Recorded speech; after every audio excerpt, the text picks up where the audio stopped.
Oh, kay Ate Queen. Hello, Ate Queen. Hello. Okay. Na. Hello, Ate.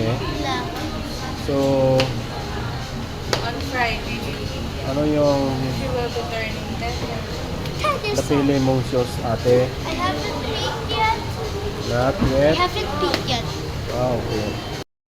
So, dito tayo ngayon sa Patusan para bilhan ng ating panganay for gagamitin nila sa kanilang Foundation Day this coming Friday.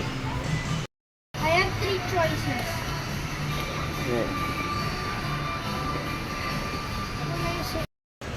Kasi anak? Okay lang. May space pa siya. Okay, ate.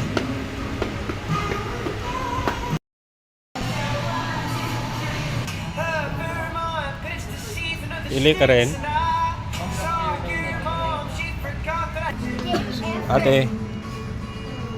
Sa wakas nakapili na ang ating panganay, no?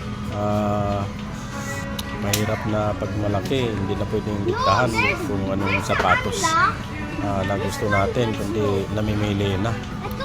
At yung isa ayaw rin magpahuli, bumabanat din, no? Tingnan nyo.